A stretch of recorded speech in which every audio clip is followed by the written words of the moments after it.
Railroad tracks running east-west divided my hometown of Mission, Texas. The north side was the Anglo side, the south side was Mexiquita, the Mexican side. A drive on the main drag, South Conway Avenue, went past markets, cafes, hardware stores, a Spanish-language movie house, and a pool hall. That pool hall, which I think still exists, always stayed with me because for years it displayed a campaign poster from 1960 showing John Kennedy and Lyndon Johnson. One of my earliest and sharpest memories of South Mission is very tactile. This happened in the early 1960s. My mother, a native of Mission, liked to go to a beauty parlor on the other side of the tracks. When she went, she took my younger brother Cooper and me. I remember the smell of the chemicals, the bulbous hair dryers, and the pink decor. And I remember the reading material.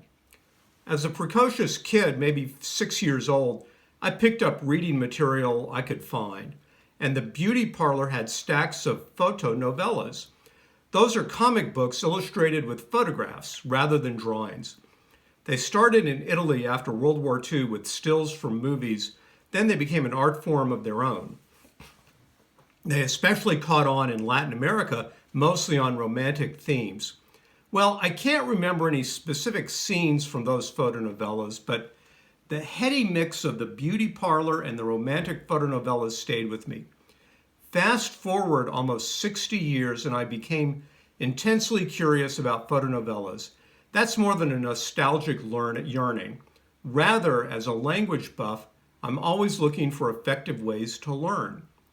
Are fotonovelas a good way to practice Spanish? I wanted to get my pale gringo hands on a batch of them to find out, but that's harder than I expected. An online search turned up no publishers. A high school pal back in Mission checked out some supermarkets and he couldn't find anything. Etsy and eBay had some collections for sale, some in the horror or crime genre, some in romance. I especially warmed up to a Mexican fotonovela series from 1981, Valle de Lágrimas, or Valley of Tears. That particular issue for sale, El Secreto, had the cover line, Hay veces que el destino es implacable. There are times when destiny is unforgiving.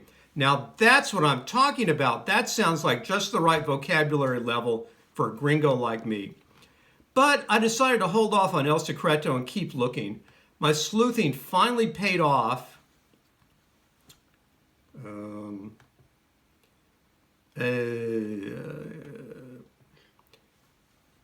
When I did a spin through Google Shopping, a service I had never used. I searched for fotonovelas there, and to my surprise, Google Play had a massive 221 fotonovela taken from a TV series. It has the irresistible name of Dulce Amor, Sweet Love, and I could download it to my computer for instant gratification.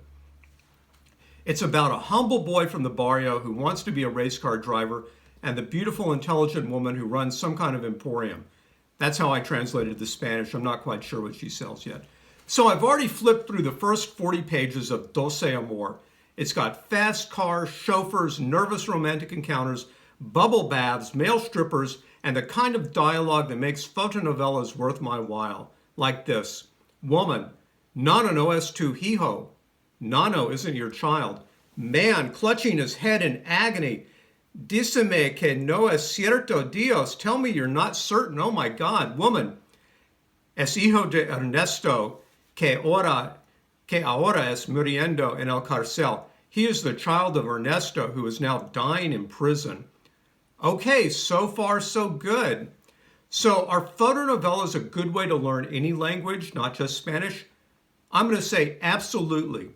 They deal with basic human conditions in any language. Love, work, family, friendship, hurting, yearning.